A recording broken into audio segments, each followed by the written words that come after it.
네, 할렐루야, 반갑습니다. 네, 시작하기 전에 짧게 기도드리겠습니다.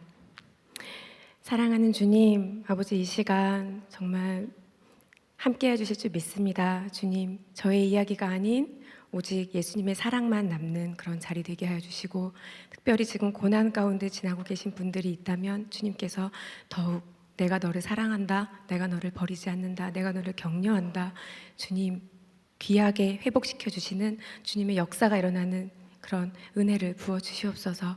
예수님의 십자가 사랑만 의지하며 아버지 이 자리에 섰습니다. 주님께서 말씀하시고 주님께서 이끌어 주시옵소서. 모든 말씀 우리의 구주 되신 예수님 이름으로 기도했습니다. 아멘. 네, 너무 반갑습니다. 저기에는 사실은 제가 배우라고 나와 있긴 하지만, 네, 저는 아마 많은 분들이 모르실 것 같아서 일단 제 소개를 드리겠습니다. 저는 지금 성복 순복음교회에서 성도로 있고요.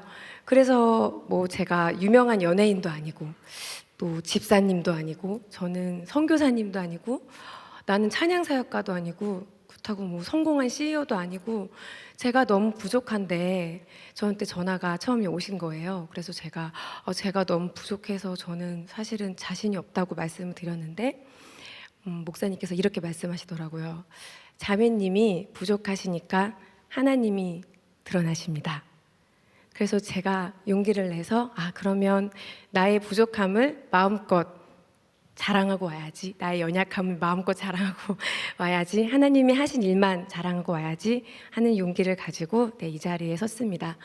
그래도 제가 조금 누군지 아셔야 이 이야기가 조금 더 다가가실 테니까 잠시 소개를 드리자면, 우선 저는 그 어릴 적에 모태 신앙이에요.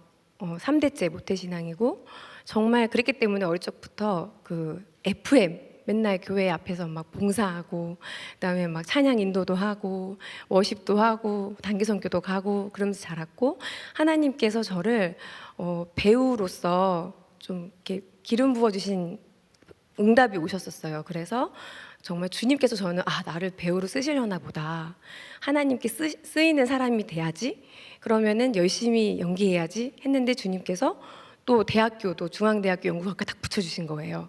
그리고 그 다음에 KBS 공채도 정말 말도 안 되게, 그때 당시 제가 28살이라서 붙을 수가 없는 나이였어요. 누가 신인 탤런트를 28살을 뽑겠어요. 어린 사람을 뽑지. 저희가 막내 기수거든요. 근데 그때도 정말 주님께서 다 하셨거든요. 그래서 저는 확신을 했어요. 하나님께서 나를 되게 유명한 배우로 만드셔서 많은 사람들에게 뭔가 영향력이 있는 배우가 되게 하셔서 그렇게 쓰시려나 보다.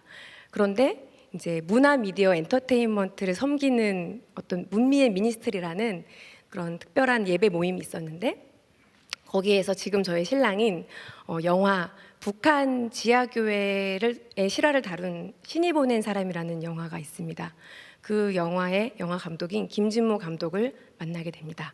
그리고 바로 뭐에 홀린 듯이 결혼을 하게 되고, 그리고 바로 첫 아이를 임신했는데 임신과 동시에 영화 롤러코스터를 마지막으로 이제 그 뒤로 둘째를 낳고 셋째를 낳으면서 8년간 집에 있게 돼요. 네, 사람이 계획할지라도 이루시는 분은 하나님이십니다. 그래서 저는 처음에는 아니 그럴 거면 나한테 꿈을 주지 마시고 비전을 주시지 마시던지 왜 나를 이렇게 다 붙여놓으시면서, 저희는 계획한 적이 없거든요. 정말 사람이 계획한 적이 없는데 아기가 막 자꾸 생기는 거예요. 그래서 네, 그렇게 하나님께서 무슨 뜻이 있으신가 보다 하고 생각을 했습니다. 그리고 모태신앙이었기 때문에 항상 정말 열심히 신앙생활을 했기 때문에 나는 하나님께서 항상 이렇게 평탄한 축복을 주실 거야, 막 무슨 일이 있어도 주님을 항상 원망하지 않고 기도하면 항상 응답이 됐었고, 정말 나의 아버지 되시는 하나님, 가장 좋은 것 주시는 하나님을 늘 정말 생각했어요. 그런데 제가 셋째를 낳고 조리원에 있을 때 제가 그동안 만나보지 못했던 정말 낯선 하나님을 만나게 됩니다. 제가 그 이야기를 오늘 해드리고 싶습니다. 제가 이제 셋째를 낳고 딱 조리원에 들어갔는데, 들어간 지 3일 됐을 때 전화가 딱 오는 거예요. 어린이집에서 둘째가 그때 당시에 만 한 30개월이니까 세 돌도 안 됐죠. 만 2살이 넘었을 때 경기를 한다고. 너무 놀란 거예요. 저희는 가족력도 없고 그 누구도 경기를 했던 분이 없어요. 가족 중에 친가 외가 다. 그래서 너무 이상해가지고 이게 무슨 일이지 싶어서 남은 기간을 다 취소를 하고 집으로 바로 왔습니다. 다들 너무 나이가 어리니까 그냥 지나가는 경기일 거라고 말씀을 하셨고 저도 당연히 그렇게 생각을 했어요. 근데 딱 한 달 괜찮다가 한 달 뒤에 또 쓰러집니다. 그때 제 눈으로 제 딸이 정말 30개월짜리 딸이 입술이 파래지면서 경기하는 모습을 처음 봤어요. 근데 이제 보셔서 아시겠지만 이 경기, 간질, 지금은 뇌전증이라고 하는 이 병은 옛날에는 막 귀신 들렸다. 되게 모습이 좀 낯설고 저도 어릴 적에 동네마다 한 명씩 있잖아요. 소문에 저기 어떤 애가 막 거품 물고 쓰러졌어. 너무 무서운 거예요. 왜 이런 몹쓸병이 걸렸지? 내가 뭘 잘못했지? 너무너무 두렵고 떨리고 이해가 안 갔어요. 근데 그때 막 무릎 꿇고 기도를 하는데 하나님께서 주시는 말씀이 너무 어이없게 항상 기뻐하라, 쉬지 말고 기도하라, 범사에 감사하라를 말씀하시는 거예요. 그래서 제가 얼마나 어이가 없어요. 약간 때에 맞는 말씀을 주셔야지. 이 때와 전혀 상관이 없어 보이는 항상 기뻐하라니요, 주님 이 상황에서. 그 말씀을 주셨습니다. 그 이유가 무엇인지 제가 이번에 간증 집회를 준비하면서 알게 된 사실이 있는데 그거는 나중에 말씀드릴게요. 어쨌든 그래서 일단은 하나님이 이렇게 말씀하셨으니까 계속 쉬지 말고 기도를 하자. 그러던 와중에 이제 또 쓰러지고 또 쓰러지고 너무 심해져서 병원에 입원을 하게 돼요. 분당서울대병원에 딱 입원을 하게 됩니다. 그때 당시에 저희 셋째가 100일도 안 됐어요. 그래서 100일 사진도 없고 그리고 저희 첫째도 6살이에요. 한참 엄마가 필요할 나이인데 그들을 다 떼어놓고 엄마 젖도 뺏기고 저는 려원이와 함께 병원에 들어가고 그때부터 80일간 병원 생활을 하게 됩니다. 생각지도 못했고 한 번도 정말 상상도 못 해본 일이 일어난 거죠. 모든 게 한순간에 바뀌더라고요. 제일 처음엔 이게 도대체 내가 무슨 잘못을 했나? 무슨 회개를 해야 될 게 있나 보다. 그래서 있는 회개 없는 회개를 막 다 끄집어내서 했어요.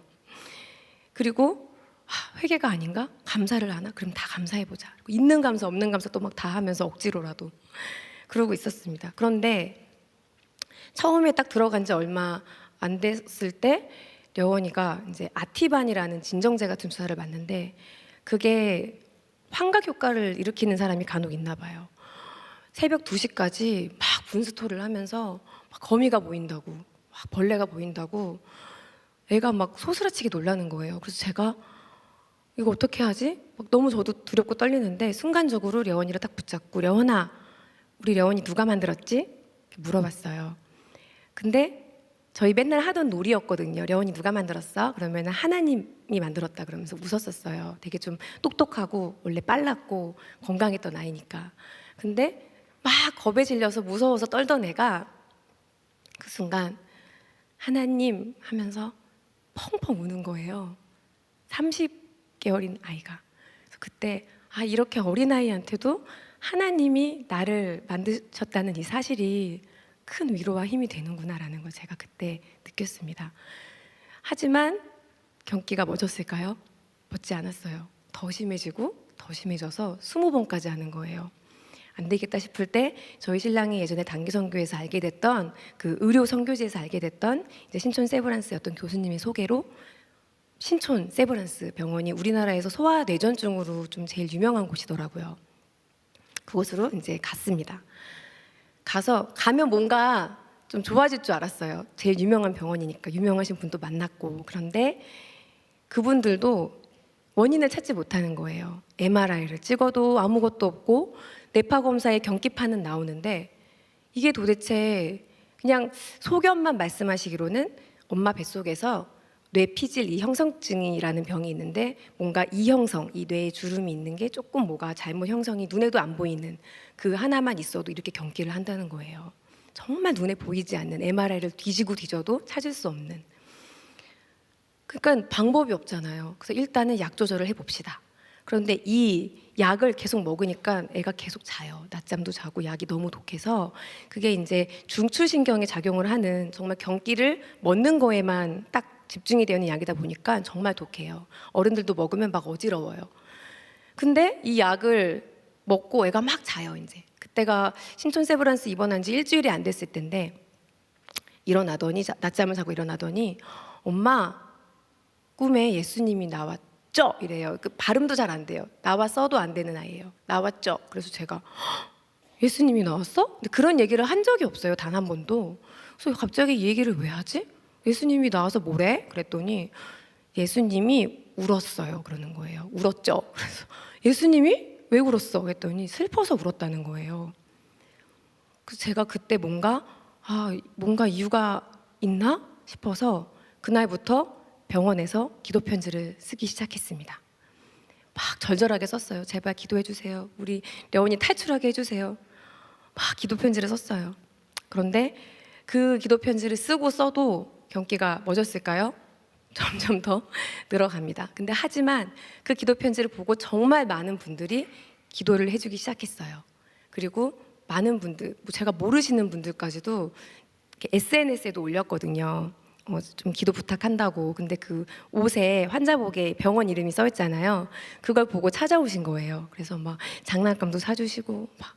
또 경기를 또 해요. 경기하다가 또 돌아와서 또 장난감 가지고 놀고 그러고 있었어요.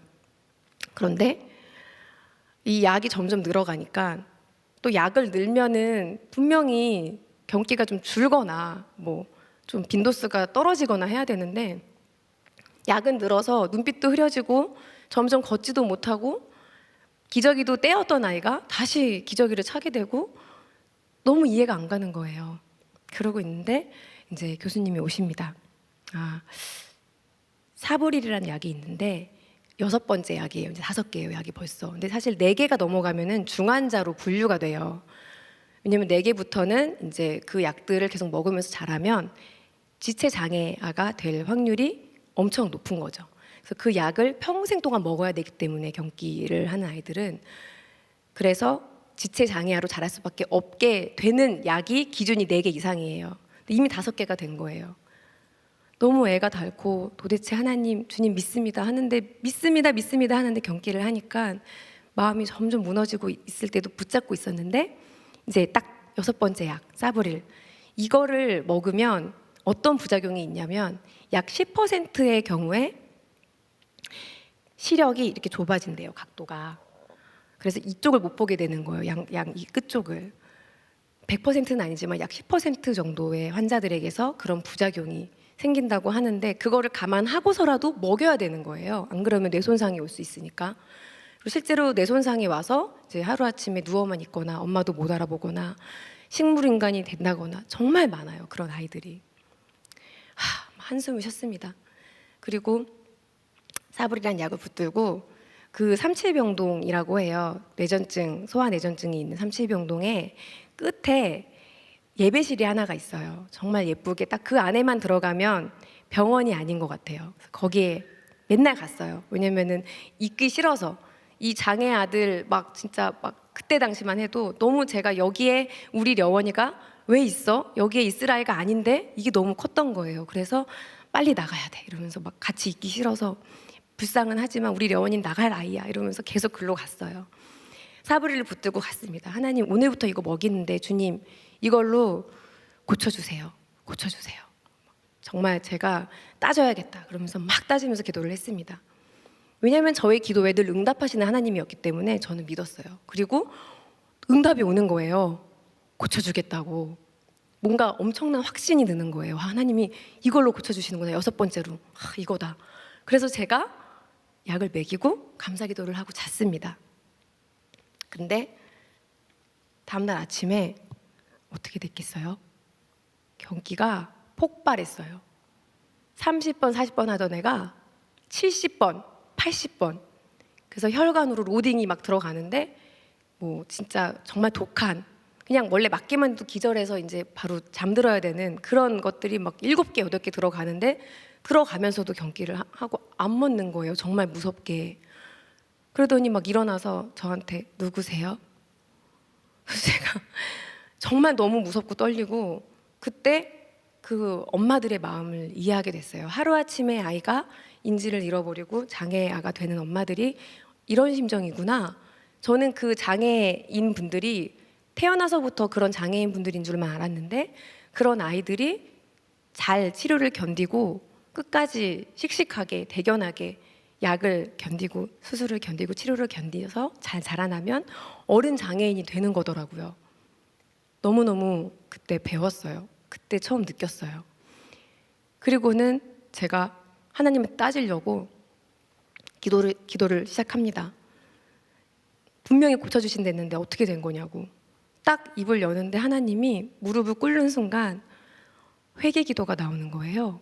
저는 회개는 이미 벌써 첫 주차에 끝났기 때문에 더 이상 할 회개가 없는 줄 알았어요. 생각도 안 나고. 원래 모태신앙들은 간이 조그매서 큰 죄를 잘 못 짓잖아요. 거짓말해도 막 금방 회개하고 엄마가 지옥 간다 그러니까는 막 예배도 무조건 가고 저도 그랬거든요. A형에다가. 근데 정말 제 입에서 어떤 기도가 나오냐면 하나님, 제가 사랑하지 못했습니다. 사랑하지 못한 것을 주님 회개합니다. 이 기도가 나오는 거예요. 그래서 근데 사실 제 이름이 김예랑이잖아요. 예수님의 사랑이거든요. 원래 본명이 김지혜인데 이제 엄마가 너가 탤런트가 되었으니 예수님의 사랑을 전해라. 누가 이름을 물어봐도 예랑이라고 왜 예랑이야? 예수님의 사랑 그러면은 이름 물어볼 때마다 예수님의 사랑 전할 수 있잖아요. 저는 제가 사랑이 정말 많다고 생각했어요. 주변에서도 모태신앙들이 원래 그런 또 첫째고 그러면 칭찬을 많이 해주시거든요. 그러니까 저는 당연히 난 사랑이 많고 막 안아주고 맨날 이러니까 근데 하나님이 사랑 없다고 책망하시는 거예요. 이해가 안 갔어요. 근데 그때 제 입에서 나온 기도가 주님 제가 가족을 사랑하지 않았습니다. 제가 엄마를 사랑하지 않았습니다. 제가 시댁을 사랑하지 않았습니다. 친구를 사랑하지 않았습니다. 신랑을 사랑하지 않았습니다. 사랑하지 않은 거에 대해서. 그래서 이게 뭐지? 성경을 봤어요. 근데 하나님께서 사랑하라고 한 게 저는 약간 이렇게 무슨 권면하신 거 사랑해 이왕이면 요 정도라고 생각을 했는데 그게 사랑이 명령이잖아요. 너희는 하나님을 사랑하고 이웃을 사랑하라. 그런데 내가 너희를 사랑한 것 같이 사랑하라. 저는 예수님의 사랑을 전하기만 했지 그 사랑이 제 안에 없었던 거예요. 그걸 깨닫게 됐어요. 그래서 너무너무 놀라고 눈물이 나는데 성경을 보는데 그럼 사랑이 뭐지? 왜냐하면 사실 어렵고 힘든 관계 여러분 서운하게 하시는 분 다 있잖아요. 내가 저 사람은 사랑 못하겠어 있잖아요. 막 미워하는 것도 아니야. 근데 사랑 못하겠어 이런 거 있잖아요. 근데 하나님께서 고린도전서 13장 4절에서 7절 말씀 읽어볼게요. 사랑은 오래 참고 사랑은 온유하며 시기하지 아니하며 사랑은 자랑하지 아니하며 교만하지 아니하며 무례히 행하지 아니하며 자기의 유익을 구하지 아니하며 성내지 아니하며 악한 것을 생각하지 아니하며 불의를 기뻐하지 아니하며 진리와 함께 기뻐하고 모든 것을 참으며 모든 것을 믿으며 모든 것을 바라며 모든 것을 견디느니라. 알던 말씀이잖아요. 너무 흔하게 찬양도 있고. 근데 주님이 정말 책망하시면서 너의 안에 그 사랑이 없다. 제가 사랑이 많다고 착각했던 게 교만이라는 거를 깨닫게 됐습니다. 자기 의가 있었던 거예요. 모태신앙이라서, 모태짱아찌라서. 그래서 주님이 분명히 고치신다고 하셨잖아요. 아니, 려원이를 고치는 게 아니라 너 고치는 거야. 저를 고쳐주신다고 하신 말씀이었던 거예요. 제가 그날부터 내가 죄인이라는 것을 깨닫게 되었습니다. 신앙생활 39년 만에 38년 만에 깨닫게 됐습니다. 그러면은 회개하고 나면 려원이가 좀 괜찮아질 줄 아시겠지만 당연히 려원이는 계속해서 그 약의 부작용으로 결국 그 약을 뺐는데도 경기가 정말 많아졌어요. 최소 하루에 한 50몇 번씩 해요. 놀다가 갑자기 픽 쓰러지고 제가 정말 하기 싫은 치료가 있었어요. 그게 약이 안 되면 케톤 식이요법이라는 아주 극강의 식이요법의 치료를 하게 됩니다. 굉장히 좀 그거에 대해서 많은 말들이 있는데, 왜냐면 약보다는 나으니까 이제 그게 3일 동안은 생으로 굶어야 돼요. 아기가 굶고 난 다음에 병원에서 주는 허락한 그 딱 비율이 있어요. 4대1 비율에 맞춘 정말 극소량의 식사 같지도 않은 그 조그만 식사를 딱 두 끼 먹어요. 그리고 그 어떤 과자, 젤리, 아기 키워보시는 분들 알겠지만 아기 약 하나 먹일 때, 주사 맞을 때 뭘로 달래요? 사탕, 까까, 젤리 이거 없으면 육아를 할 수가 없어요. 그리고 병원에서 애가 그렇게 힘들고 여기 맨날 주사 바늘이 있고 링거가 있고 달랠 수 있는 유일한 낙이잖아요. 근데 그거를 못 먹이는 거예요. 근데 려원이가 정말 좋아하는 음식이 희한하게, 제가 입덧이 심했을 때 떡볶이를 많이 먹었는데 30개월짜리가 빨간 떡볶이를 좋아해요. 그때 당시 30 이제 1개월인데 떡볶이를 먹고 싶다고 맨날 하거든요. 근데 그걸 못 먹는 거예요. 이제는 탄수화물도 못 먹고 과자도 못 먹으니까. 딱 30분 정도 시간 후부터 이제 3일 금식이 들어가요. 그리고 그게 그 치료가 언제 끝날지 몰라요. 들어도 문제예요. 들으면 계속 이어나가야 되니까. 주님, 제가 연이 끌고 이제 예배실 가서 알았습니다. 주님, 순종할게요. 여기까지 오신 거 순종할게요. 주님, 케톤만은 제가 피해달라 했지만 주님께서 케톤 하라 하시니 하겠습니다. 그런데 주님, 인간적으로 떡볶이 한 번만 딱 먹이게 해주세요. 제가 그 기도를 했어요. 30분 정도만 경기를 안 하면 떡볶이를 먹고 치료를 할 수 있어요. 30분만 주님 경기 좀 막아주세요. 제가 뭐 엄청난 거 바란 거 아니잖아요. 떡볶이 한 번만 먹입시다. 그런데 십자가 앞에서 려원이가 손을 탁 올리면서 경기를 탁 하는 거예요. 그때 뭐가 이렇게 제 머릿속에서 태어나서 처음으로 탁 제 끊기는 소리가 딱 저한테 들려요. 마음의 소리가 들리면서 제 믿음이 거기까지더라고요. 려원이 유모차를 붙들고 태어나서 처음으로 십자가를 노려봤어요. 그리고 려원아 가자. 기도해도 소용없어. 하나님은 죽었나 봐. 하나님 기도해도 소용없다. 가자. 내가 다시는 안 온다. 태어나서 처음으로 주님 위해서 살겠다고 어릴 적에 선교사 한다고 막 손도 들고 서원도 했거든요. 정말 주님 사랑했거든요. 근데 그 순간 다 거기까지더라고요. 베드로는 부인만 했잖아요. 제 입에서 진짜 욕들이 나오더라고요. 주님한테 막 욕을 하면서 나왔습니다. 그런데 매일 11시에 환우를 위한 기도회가 열려요. 거기를 항상 참석했어요. 비가 오나 눈이 오나 경기를 해도 끌고 갔는데 그 예배실이 왜 갔냐면 또 면회도 다 거기서 했어요. 사람이 없어요. 그렇게 아기들이 아파서 누워가지고 막 아파가지고 정말 너무너무 아프게 있는데도 기도하러 오는 분들이 거의 없는 거예요. 왜 그러지? 왜 기도하러 안 오지? 이렇게 힘든데 왜 기도하러 안 오지? 막 이랬는데 그때 처음으로 이분들이 왜 기도하러 안 오는지 이해가 됐어요. 지쳤구나. 아니면 나처럼 하나님을 부인하게 됐구나. 근데 하나님 은혜가 참 감사한 게 딱 30분인가 한 40분 지났는데 제가 펑펑 울면서 가고 있더라고요. 다시 예배실로. 왜냐면 아무리 화가 나고 아무리 속상하고 너무너무 원망스럽지만 그래도 저한테 주님 저한테 왜 이러세요라고 제가 따지고 떼쓰고 할 분이 저한테 주님밖에 없더라고요. 그리고 그때 주님을 모르는 사람들은 도대체 어디다가 떼쓰지? 너무너무 주님을 모르는 그 병원 안에 있는 다른 엄마들을 향한 마음이 막 부어지면서 다시 앉았어요. 앉았는데 그때 주님이 저한테 말씀하시는 거예요. 지혜야, 예랑아, 너는 왜 려원이 기도만 하니? 그래서 제가 네? 딱 그렇게 말씀하시더라고요. 너는 왜 려원이 기도만 하니? 왜 네 딸만 기도하니? 제가 머리를 딱 얻어맞은 것 같았어요. 그리고 그때부터 제가 기도하기 시작합니다. 그리고 사실은 제 안에 이런 마음이 있는 걸 깨달았어요. 내가 그 아이들이 너무 아프고 정말 중증이거든요. 막 위로관 달고 있고 누워서 경기만 하고 있고 엄마도 못 알아보고 있는데 제 안에 두려움이 있었던 거예요. 우리 려원이도 저렇게 되면 어떡하지? 그러니까 가서 친구가 되고자 하는 마음이 없었던 거예요. 근데 딱 그때를 계기로 그 사람들의 마음을 알게 되니까 너무 친구가 되고 싶어졌어요. 그래서 그때부터 가서 인사를 하고 말을 걸기 시작했어요. 너는 이름이 뭐야?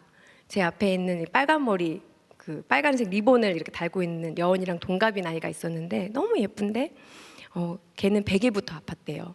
그래서 엄마가 애가 셋인데 둘째 애인데 걔도 계속 병원에서 100일 이후로 거기서 계속 그냥 집에 잠깐 갔다 오고 또 석션해야 되니까 잠도 못 자고 이쪽 끝에물에 있던 지인이라는 친구는 저희 첫째랑 동갑이었는데 당시 6살 하루아침에 정말 똑똑했던 애가 경기를 하는데 뇌손상이 와서 엄마를 못 알아봅니다.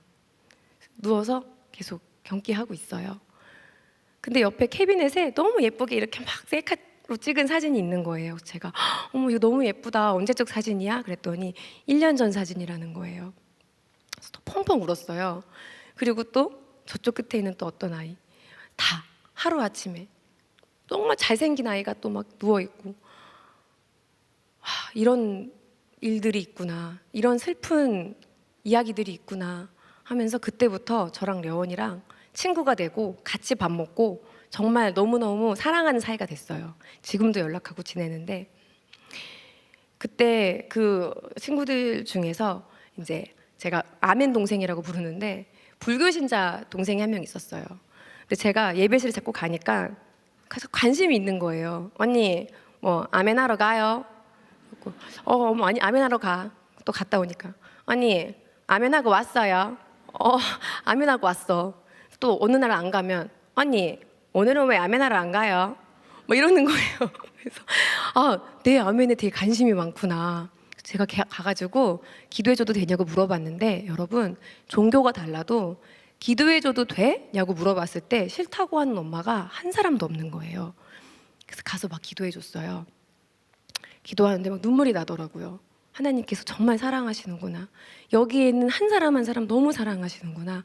그 어느 곳보다 오히려 하나님의 사랑이 느껴지는 그런 곳이었습니다.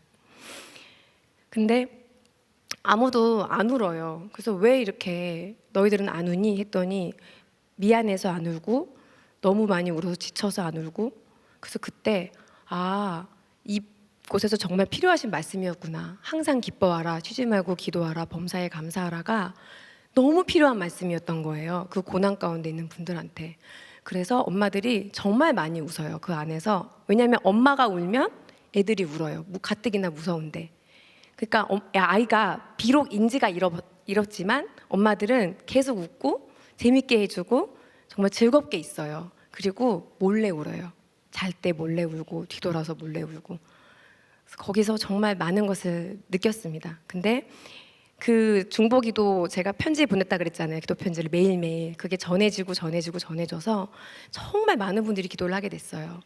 그리고 이 기도들이 모이고 모여서 이 병동 안에 뭔가 저는 역사가 일어나겠지. 막 정말 하나님, 주님 보여주세요. 막 이랬는데 아무도 아무 일도 일어나지 않는 거예요. 매일매일 울부짖고 기도했는데 왜 기도를 안 들어주시지? 근데 들어주신 건 딱 하나예요. 제가 그들을 위해 기도하고 려원이도 막 정신이 이제 깨면 막 기도하는 거예요. 그거 외에는 이뤄주신 게 없었어요. 근데 희한하게도 그때부터 저도 눈물이 들어가고 이상하게 감사가 정말 고백이 되더라고요. 근데 결국에는 케톤 치료가 안 맞았어요. 근데 케톤 치료가 안 맞으니까는 뭘 먹을 수 있었을까요? 떡볶이. 얼마나 감사했는 줄 아세요, 여러분? 제가 진짜 그 전까지는 억지로 감사했는데 여원이가 떡볶이 먹는 모습 보니까 막 할렐루야 막 이러면서 너무 감사한 거야. 떡볶이 먹는 거 막 사진 찍고 막 뭐라고 막 사진 찍고 떡볶이를 먹는다고. 그래서 경기를 하는데도 그 맛있는 거를 먹일 수 있다는 것만으로도 감사하고 정말 감사가 회복이 됐어요. 그리고 더 이상 려원이가 경계하는 게 슬프긴 하지만 제가 절망이 된다든지 하나님은 원망이 된다든지 그러지가 않는 거예요. 그냥 이상한 소망이 생겼어요. 그러고 있는 와중에 70일째 되던 날 려원이가 딱 자고 일어났는데, 원래 이제 뇌파가 수면 전후로 가장 불안정해서 자다가 일어나면 경기를 하고 잠들 때 경기를 하고 잠잘 때 경기하고 그래요. 그래서 딱 엄마들이 일어나서 대기하고 있어요. 잘 때도 계속 보고 경기 하나 안 하나 다 기록해야 되니까. 근데 딱 일어나는데 딱 경기 일지 들고 보고 있는데 저를 딱 쳐다보는 거예요. 그러더니 경기를 안 하고 70일째 되던 날, 엄마, 하나님이 고쳐주셨죠? 또 써 바르면.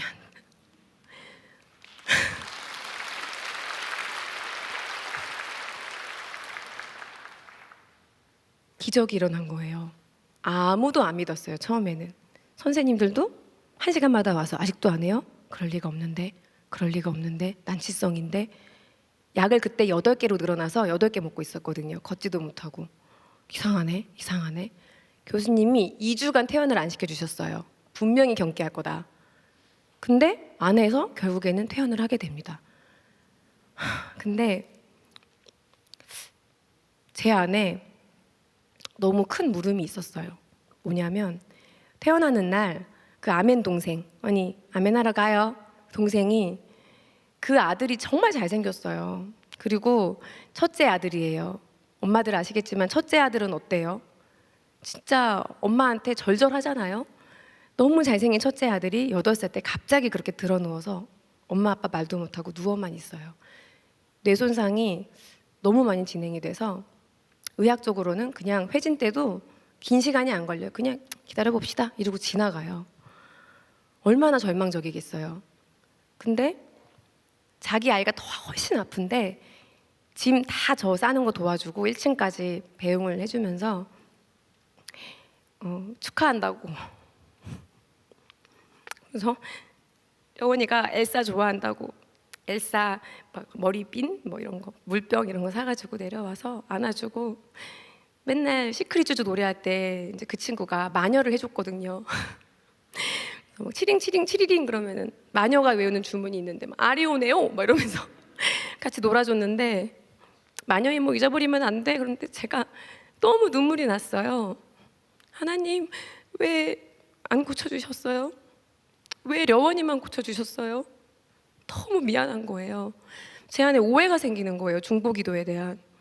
그러면 하나님은 핵인싸라서 막 용기가 있어서 SNS에도 올리고 중보기도하는 사람들이 많아지면 그러면은 고쳐주는 거고, 중보기도하는 사람이 없으면 안 고쳐주시나? 한 사람이 기도하는 거는 응답 안 하시는 건가? 오해가 되는 거예요. 제 안에 지울 수 없는 물음표가 남긴 채 저는 펑펑 울면서 병원을 나옵니다. 그리고 계속 연락하고 지냈어요. 그 물음을 간직한 채 이제 약 한 거의 1년 반 동안 약을 하나씩 두씩 끊게 돼요. 그래서 8개에서 맨 처음에는 이제 온 집에다가 다 매트를 다 깔아놓고, 갑자기 경기하면 또 안 되니까 막 쓰러지거든요. 이렇게 못 걸었으니까. 근데 그 매트도 점점 줄게 되고 약이 3개밖에 안 남고 걷게 되고 유치원을 가게 됐어요. 하지만 제 안에는 여전히 그 물음이 남아 있었어요. 근데 태어날 때 그 다른 엄마가 언니 이러면서, 저희 이제 신랑도 영화 감독이고 저도 막 이런 직업이니까 우리 아들 얘기 좀 해줘. 우리 애기들 얘기 좀 알려줘. 소아내전증에 대한 인식이 안 좋으니까. 그 얘기를 해서 제가 약속을 하고 나왔었거든요. 그래서 뭐라도 해야겠다. 이 빚을 갚아야겠다. 그래서 제가 어떻게 하지? 근데 아픈 사람들도 극장에 가지 않아도 집에 TV가 없어도 볼 수 있는 게 있는 거예요. 뭐죠? 유튜브. 유튜브구나. 그러면 유튜브로 이런 좀 콘텐츠를 해야겠다. 그게 려원이의 목숨값을 갚는 거라는 생각이 들었어요. 그래서 처음부터 막 뇌전증 얘기하면 사람들이 안 볼 것 같으니까 좀 재미있게 엄마들의 무한도전처럼 웃겨야겠다. 그래서 려원이 기도 같이 해줬던 친동생이랑 막 이렇게 4명이 모여가지고 엄마들이 엄마라고 써진 티셔츠를 막 입고, 그게 이제 저 엄마 티셔츠인데 입고 막 되게 무한도전, 엄마들의 무한도전처럼 해서 이름은 뭘로 짓지? 웃겨야 되는데 그래서 애 뵀으니까 에벤져스라고 짓자. 막 이러고 에벤져스, 우린 에벤져스야. 막 이러면서 그러다가 이제 려원이 얘기를 하려고. 그리고 제가 할 수 있는 한 최선을 다해서 막 그런 전 사역이라고 생각하고, 그런 제 또 친구가 그런 좀 이렇게 힘든 소수 좀 이렇게 사회적으로 소외되어 있는 아이들을 위한 극단을 만들었어요. 저한테 같이 하자고. 그 친구도 지금 같은 저희 중보자인데 같이 하자 그래서 제가 그래, 이것도 하나님이 주시는 사인이야. 열심히 했어요. 그러고 있는데 사역이 점점 집중이 될수록 점점 저의 예배가 희미해지는 거예요. 병원에서 느꼈던 저의 은혜가 희미해지는 거예요. 삶의 예배가 아주 천천히 희미해지기 시작했는데 사실 저는 그거를 잘 깨닫지 못했습니다. 왜냐면 너무 천천히니까. 그러고 있다가 작년 12월 코로나가 우리나라에 들어오기 바로 직전에 려원이가 또 쓰러지는 거예요. 분명히 경기파가 사라졌다고 얘기를 들어가지고 기적이라 그랬거든요. 다들 울고불고 하나님이 하셨다 그러고. 근데 쓰러진 거예요. 똑같이 악몽이 되풀이가 됐어요. 다시 입원을 했어요. 이해가 안 가는 거예요. 도대체 뭐지? 하나님 이거 뭐예요? 기적을 줬다 뺏는 게 어딨어요? 그리고 기도하는데 하나님이 또다시 말씀하십니다. 항상 기뻐하라, 쉬지 말고 기도하라, 범사에 감사하라. 하나님 진짜 이게 뭐예요? 그 입원한 뒤 며칠 뒤가 크리스마스 이브였는데, 이브 때 이제 제가 아기들 좀 컸으니까 제가 이번엔 집에 있고 신랑이 잠깐 들어가 있었어요. 근데 교수님이 오시더니 병변을 찾았다고 하시는 거예요. MRI를 2년 전에는 못 찾던 그 병변이 똑같은 MRI인데 다시 또 뒤지고 뒤졌는데 정말 미세하게 있는 걸 찾았다는 거예요. 근데 그게 수술이 가능한 부위고, 그리고 약 80% 정도의 성공률이 있다. 수술을 하자. 근데 아마 못 걸을 거다. 왜냐하면 오른쪽 다리 운동신경과 너무 딱 붙어 있는 곳이었어요. 그리고 더 나쁜 소식은 뇌전증 뇌수술은 1차, 2차에 거쳐서 수술을 해요. 그러니까 굉장히 좀 고통스러울 거다. 어른도 감당하기 힘든 수술을 일주일 간격으로 1차, 2차 두 번을 열어야 하며, 1차 수술은 열어서 안에다가 이제 뇌에다 직접 전극을 붙여요. 그리고는 전극을 이렇게 뽑은 채로 그걸 남겨놓고 잠시 이렇게 붕대를 감아놔요. 그리고 일주일을 침대 위에서 뇌파 검사를 하면서 살아야 돼요. 정확한 부분을 찾아야 되니까. 그러니까 뇌가 이렇게 열려 있을 거 아니에요. 보이진 않지만. 어른들도 힘들어서 막 살려달라 그런대요. 그리고 당연히 고열나고 구토할 것이며, 뭐 뇌출혈도 당연히 올 수 있고, 그러면 또 수술해야 되는 거고, 엄마들이 아기 얼굴을 알아보지 못할 만큼 부을 것이며, 너무 무서운 얘기들을 하는 거예요. 그러니까 뇌수술은 잘못됐을 그 마지막 20%의 확률이 너무 무섭잖아요. 진짜 하늘나라 갈 수도 있고. 그래서 어떡하지 이러면서 막 펑펑 울고 있는데, 그때 당시 이제 옆에 오셨던 그 신랑의 지인분 중에 그 가수 이무송 선배님께서 연예인 합창단 단장님으로 계셔요. 근데 이렇게 면회를 마침 오셔서 딱 들으신 거예요, 그 얘기를. 그러더니 신랑한테 크리스마스 선물이네 이러셨다는 거예요. 그래서 신랑이 딱 그 얘기를 해주는데 그때 엄청 눈물이 나더라고요, 갑자기. 왜냐하면 1년 반, 그러니까 2년 전이랑 상황이 많이 바뀌어 있는 거예요. 려원이가 조금 더 자랐고, 조금 더 튼튼해졌고, 그리고 막내도 많이 컸고, 그리고 사실 보험이 없었어요. 보험이 없어서 뇌수술은 아시겠지만 진짜 보험 없으면은 큰일 나거든요. 근데 그 사이에, 그 1년 반 사이에 이제 여울돌이라는 뭐 희귀 난치 어린이들 중에 이제 그렇게 보험 없고 하는 아이들을 도와주는 단체가 있는데, 그 재단에서 연락이 왔어요. 어떻게 려원이 소식을 듣고. 그래서 거기 들어가 있었거든요. 도움을 받을 수 있는 길들이 있는 거예요. 열려 있는 거예요. 여러 가지 사건이. 그래서 하나님께서 1년 반이라는 시간을 그러면 선물로 주신 거구나.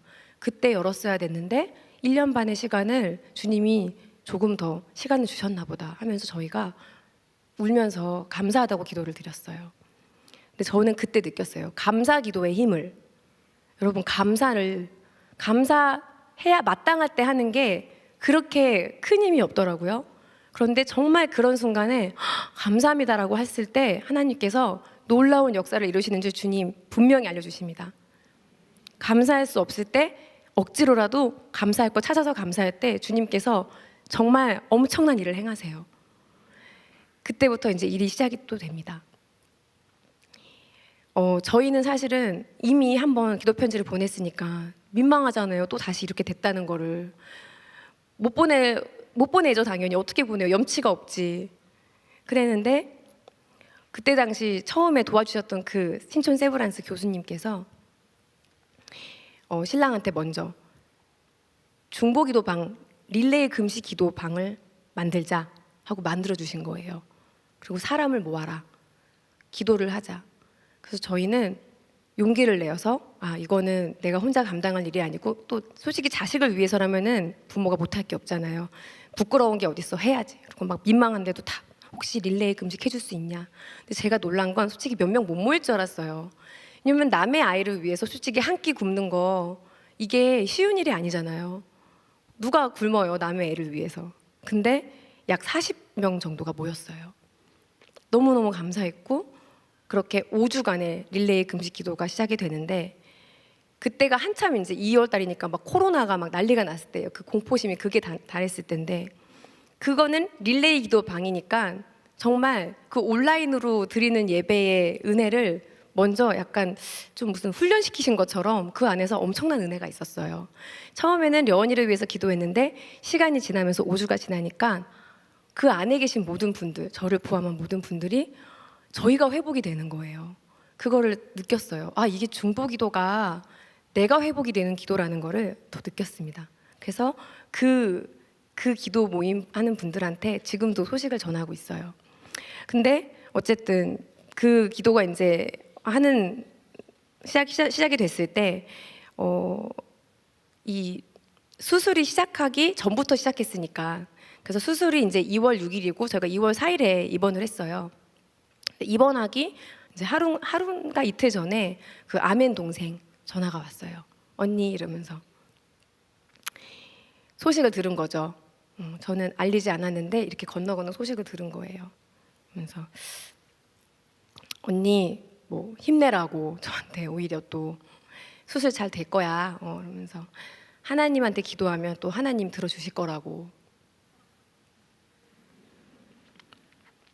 근데 제가 그때 너무 눈물이 났어요. 너무 눈물이 나면서 아직도 자기 아이는 누워 있거든요. 변한 게 없는데 그렇게 저한테 힘내라고 하나님 기도하면 들어주실 거라고. 근데 그 얘기를 듣는 순간 제 안에 지워지지 않았던 그 물음표. 왜 하나님 려원이만 고쳐주셨어요? 거기에 대한 대답이 제 입에서 나옵니다. 제가 대답했어요. 펑펑 울면서 언니가 미안해. 언니가 기도를 잘못 알려줬어. 하나님한테 기도하면 예수님한테 기도하면 고쳐주신다고 기도하라고 했잖아. 근데 그 기도 물론 중요한데 그거보다 더 중요한 기도가 있어. 주님한테 우리 아이 천국 가게 해달라고, 예수님 영접하게 해달라고 기도해야 돼. 이 땅에서 아프지만 분명히 저 땅이 있어. 여기선 아픈데 죽어서 천국 가야 되지 않겠니? 그곳에서 다 같이 뛰어놀아야지. 거기서도 아프면 안 되니까 예수님 믿어야 돼. 예수님 믿게 해달라고 기도해. 천국 가게 해달라고 기도해. 그리고 감사해야 돼. 근데 어떤 일이 일어났냐면 하나님을 믿는다는 거에 대한 오해가 풀린 거예요. 그 친구가. 복 주세요. 우리 애 고쳐주세요. 우리가 하나님 믿을 때 내 소원 들어달라고 기도할 때가 많잖아요. 그렇게 생각했던 거예요. 똑같이 선앙당에 비는 것처럼 이렇게 비나이다 하는 것처럼. 근데 그게 아니라는 거를 하나님께서는 죽어가는 자를 쓰시고 아무 말 못하고 누워있는 아이일지라도 주님께서 마음 먹으시면 그 아이를 통해서 죽어가는 생명을 살릴 수가 있다. 분명히 네 아들이 누워있는 것 같지만 기도할 때 하나님이 그 아들을 통해서 놀라운 일을 행하실 수가 있어. 그게 예수님 믿는 거야. 그러면서 그 아이가 려원이가 1년 반 전에 갑자기 경기가 먹고 모두가 기적이라고 했을 때는 언니 근데 나는 못 믿겠다고 했어요. 왜냐면 자기 아들은 그대로 누워있으니까. 근데 오히려 다시 재발하고 이제 남들이 봤을 때는 사실은 큰일 난 거잖아요. 수술하러 들어가는데. 그런데 그때 그 아이가 예수님을 믿겠다고 합니다. 그리고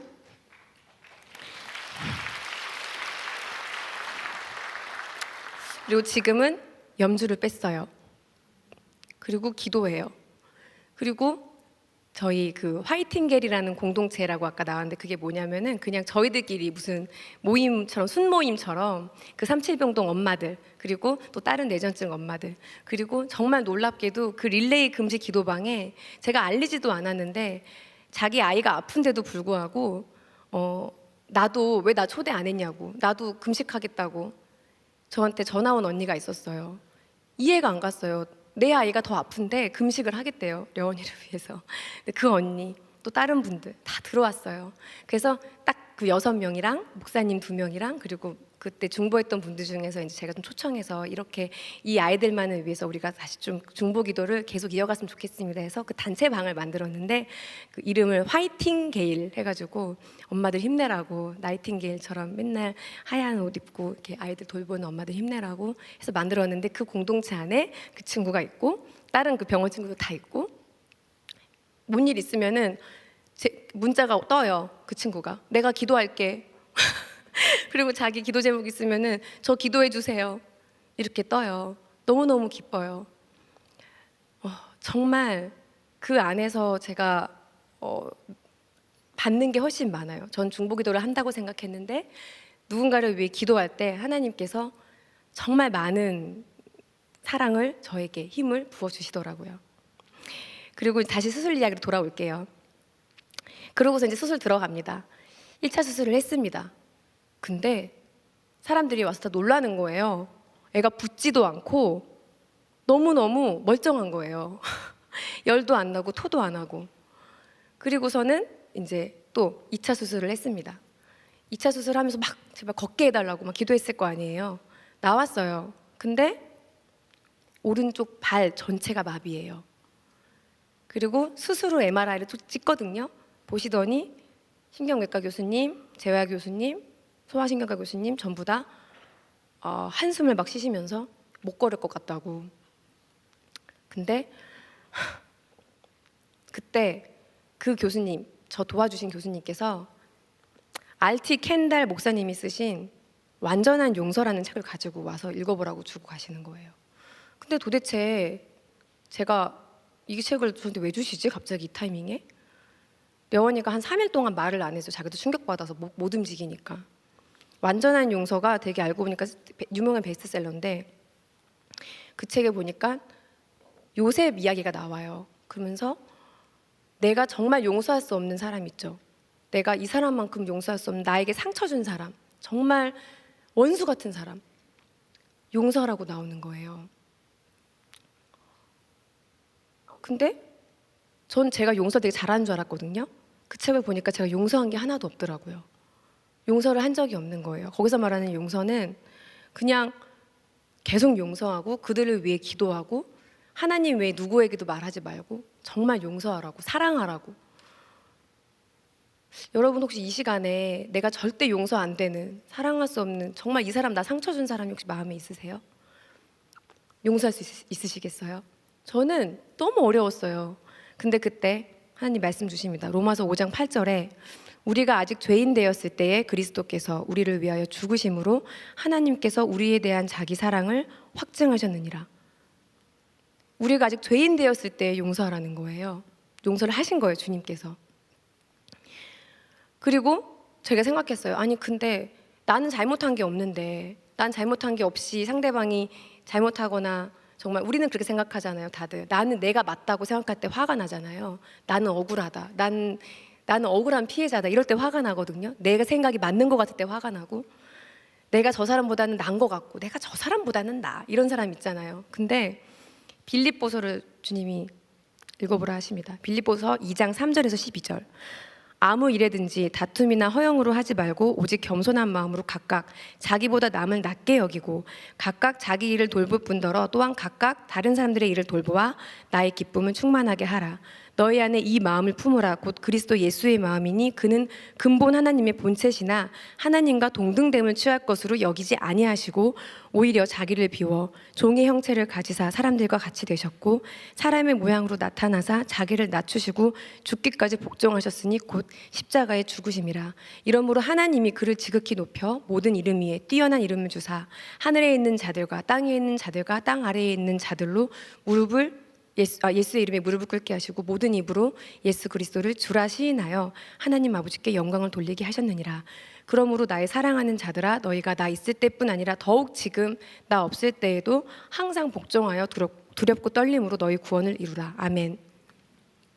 여운이 손을 붙잡고 기도했습니다. 주님, 제가 사랑하고 용서합니다.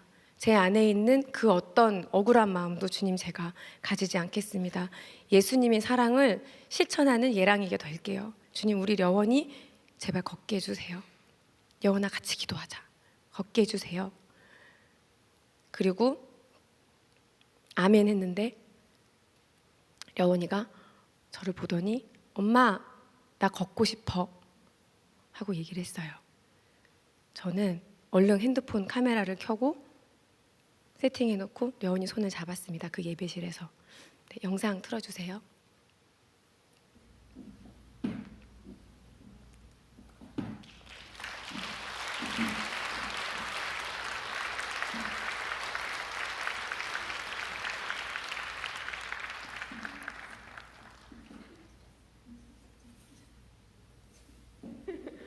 엄마 잡아라. 엄마 잡아라. 엄마 잡아라.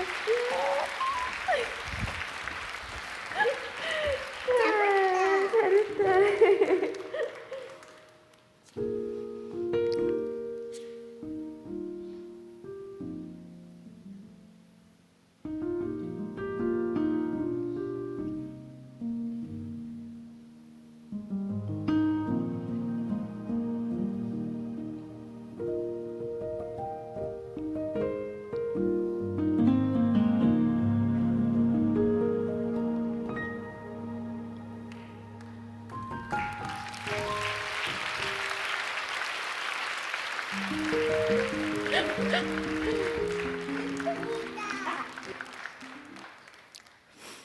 네. 근데 저의 그 제목이 진짜 기적은 무엇일까요?잖아요. 수십 번씩 하던 경기가 멈췄을 때 기적이라고 했고, 걸을 수 없을 거라고 했던 려원이가 걷고, 뛸 수는 없을 거라고 했을 때 일주일 만에 뛰었어요. 모두가 기적이라고 했어요. 그런데 여러분, 그런 기적은 힘이 없더라고요. 금방 잊혀져요. 정말 다 합리화시키시는 분도 봤어요. 아, 우연히 뭐 잠깐 부었었나 봐, 막 이런 식으로. 그리고 당사자도 금방 잊어요. 코로나로 집콕하면서 애색 보면서 한 5개월 동안 집에서 있으니까 엄청 화내더라고요, 제가 애들한테. 근데 그럼 진짜 기적은 무엇일까요? 진짜 기적은 지지리도 기도 정말 안 했던 제가 기도를 매일매일 하게 된 거. 그리고 그 아멘 동생이 하나님을 믿고 기도를 하게 된 것.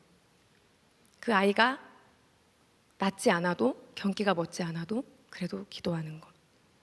그리고 사랑하지 않았다는 것, 못했다는 그 저의 교만함을 제가 알게 된 것. 그리고 무엇보다도 정말 감사할 수 없을 때, 고난 가운데 있을 때 찬양한 것. 제가 지금도 힘들 때 보는 영상이 있습니다. 정말 려원이 가장 힘들 때 2018년도에 케톤하면서 뇌파 검사하면서 너무너무 힘들 때 그때 영상이거든요. 저는 이게 진짜 기적이라고 생각합니다. 네, 이번 영상 틀어주세요.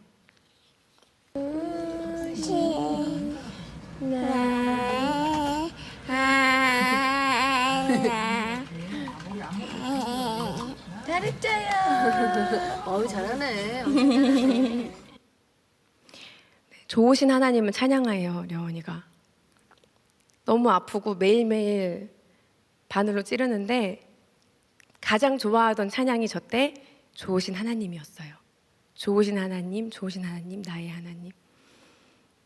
그리고 더 큰 기적은 지금 이 시간에도 우리가 모두가 누리고 있는, 값없이 누리고 있는 십자가의 사랑.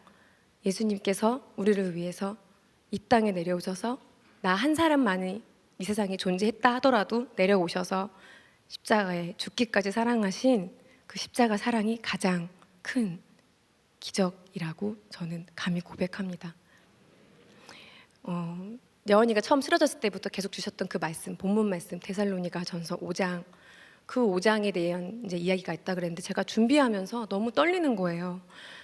어떤 말을 하지 하는데 다시 쭉 읽어봤어요. 그리고 데살로니가 전서를 검색했더니 그 데살로니가 전서가 바울이 교회에 처음으로 격려하려고 쓰신 첫 번째 편지더라고요.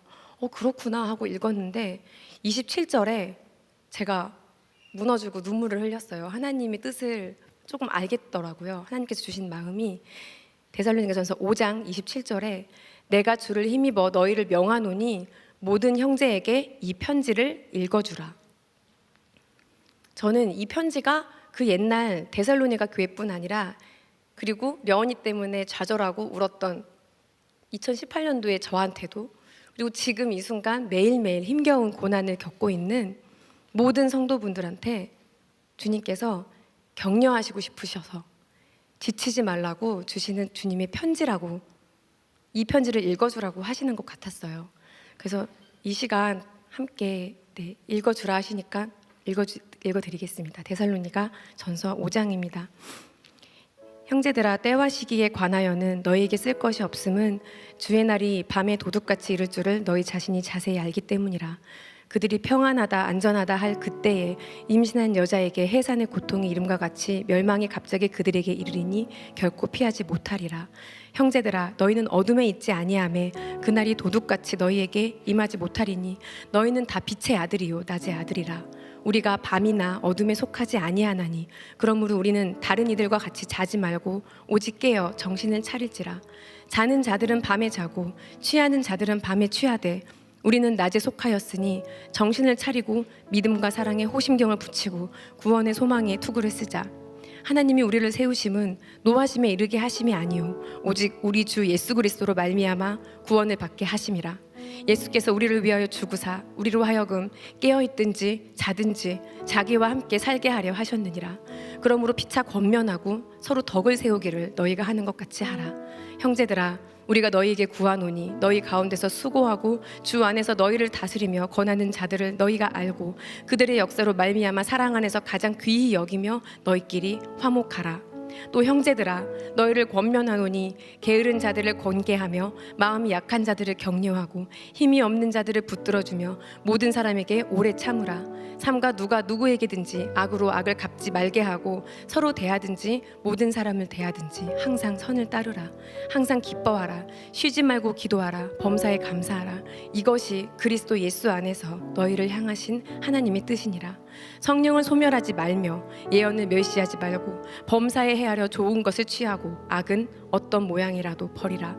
평강의 하나님이 친히 너희를 온전히 거룩하게 하시고 또 너희의 온 영과 혼과 몸이 우리 주 예수 그리스도께서 강림하실 때에 흠없게 보전되기를 원하노라. 너희를 부르시는 이는 미쁘시니 그가 또한 이루시리라. 형제들아 우리를 위하여 기도하라. 거룩하게 입맞춤으로 모든 형제에게 문안하라. 내가 주를 힘입어 너희를 명하노니 모든 형제에게 이 편지를 읽어주라.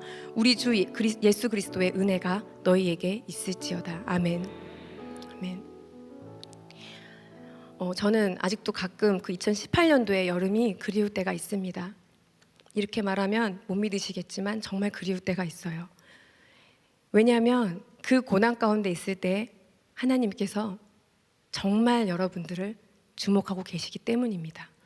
그때처럼 주님이 함께 하시고 밤이나 낮이나 꿈속에서도 주님께서 사랑하신다고 이야기해 주셨던 때가 없어요.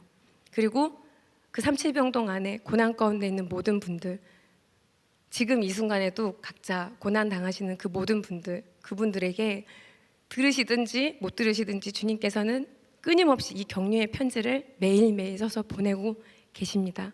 주님께서 그 말씀을 꼭 전하라고 하시는 것만 같았어요. 여원이가 나았어요. 하지만 그러면 이제 고난이 끝일까요? 저희는 그렇게 생각하지 않아요. 분명히 다시 고난이 와요. 어떤 방식으로든. 제가 되게 싫어하는 말이 있는데 요즘 유행어 중에 꽃길만 걸으세요라는 말이에요. 꽃길만 걸으세요. 근데 예수님이 좁은 길을 걸으라고 하셨잖아요. 십자가의 그 길을 걸으라고 했는데 꽃길만 걸으라고 우리는 항상 기도를 저는 했습니다. 많은 경우에 그렇게 기도를 하시는 것 같아요. 그런데 고난은 반드시 옵니다. 지금 고난에 있지 않은 분들도 어떤 모양이든지 그 고난이 올 거예요. 하지만 여러분 절대 그럴 때 낙심하지 마시고 여원이 경기가 멋지 않았지만 여원이가 좋으신 하나님 찬양한 것 같이 그 고난 가운데 여러분께 손 내미시고 격려하시고 위로하시고 결코 홀로 두지 않으시는 고아와 같이 버려두지 않으시는 주님을 꼭 붙잡으세요. 그러면 놀라운 일이 일어납니다. 주님이 이사야서에 내가 물 가운데로 지날 때에 내가 너와 함께할 것이라 강을 건널 때에 물이 너를 침몰하지 못할 것이며 내가 불 가운데로 지날 때에 타지도 아니할 것이요 불꽃이 너를 사르지도 못하리니라고 하셨고 로마서도 8장 18절 말씀 생각하건대 현재의 고난은 장차 우리에게 나타날 영광과 비교할 수 없도다. 만약에 언젠가 제가 되게 유명한 배우가 돼서 여기저기 막 TV에 나온다면 여러분 그때 잊지 마시고 절 위해 기도해 주세요. 그때 제가 주님과 멀어질 수 있는 때예요. 제가 정말 잘 나가 보일 때 꼭 저를 위해 기도해 주시기 바랍니다. 우리는 반드시 죽음을 만납니다. 병이 없어도 언젠가는 사실 내일 하나님께서 데려가실지 한 달 뒤에 데려가실지 아무도 모르잖아요. 여원이가 지금 다 나았어요. 약 하나밖에 안 남았어요. 하지만 아무도 모릅니다. 그날과 그때를. 그런데 마치 죽음이 오지 않을 것처럼 자꾸 이 땅의 것을 바라보면서 주님 저에게 축복 주세요라고 기도했던 저를 돌아봅니다. 하나님께서는 지혜야 내가 너와 함께하는 게 예랑아 내가 너와 함께하는 게 가장 큰 축복이란다. 예수님만 안다면 그게 축복이란다. 끊임없이 말씀하고 계시는 것 같았어요.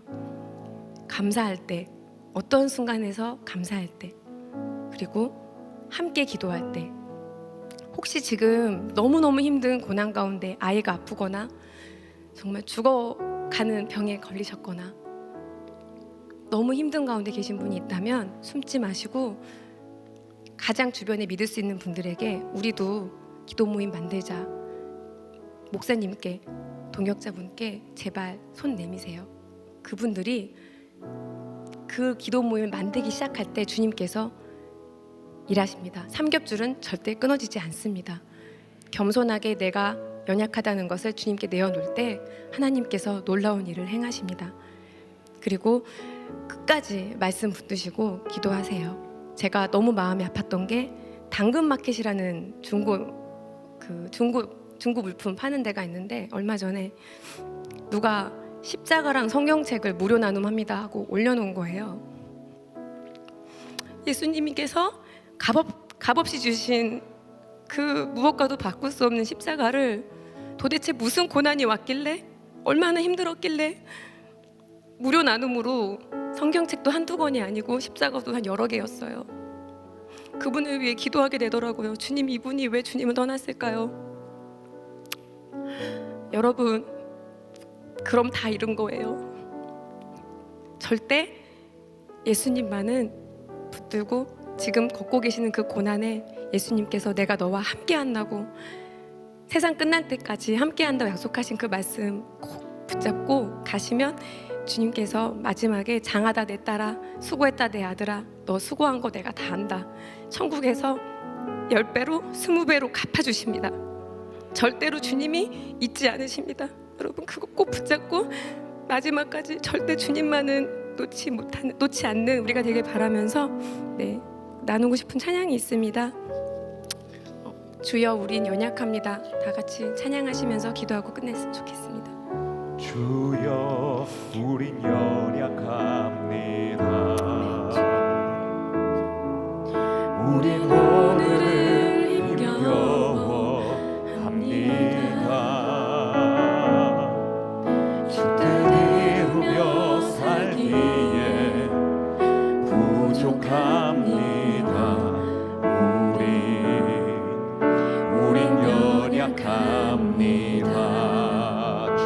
우린 넘어집니다.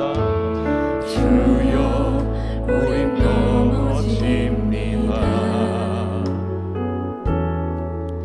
오늘 하루 또 실수합니다.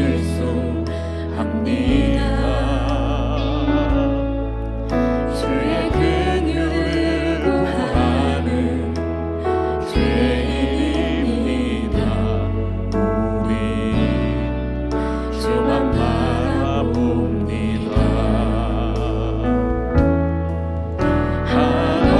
한없는 주님의 은혜 온 세상 위에 넘칩니다. 가릴 수 없는 주 영광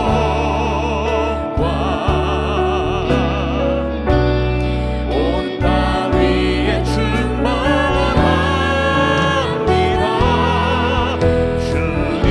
주님만이 길이오니 우린 그 길 따라갑니다.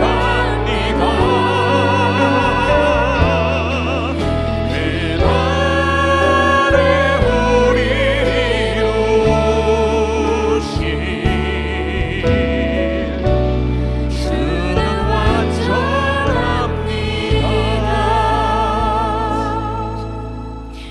아버지, 그렇습니다. 주님, 우린 연약합니다. 아버지, 우리는 매일 넘어지고 주님 실수합니다. 아버지, 우리의 힘으로는 지금 겪는 이 고난을 주님 이겨낼 수 없을 것만 같습니다. 아버지, 끝나지 않을 것만 같습니다. 하지만 주님, 우리보다 앞서서 먼저 주님께서 십자가 지신 주님, 정말 우리를 죽기까지 사랑하신 주님의 그 십자가 붙들고 아버지 나아갑니다. 주님, 지금 이 순간 아프고 힘들고 병들고 고난 가운데 있는 모든 분들을 아버지 안아주시고, 내가 너를 사랑한다, 내가 너를 혼자 두지 않는다, 내가 너를 절대 고아와 같이 버려두지 않는다, 주님 확증해 주시고 말씀해 주시고, 아버지 더욱더 십자가로 승리할 때 주님, 아버지께서 주님의 일을 이루실 줄 압니다. 주님 감사합니다. 아버지 감사합니다. 모든 말씀 예수님의 이름으로 기도드렸습니다. 아멘.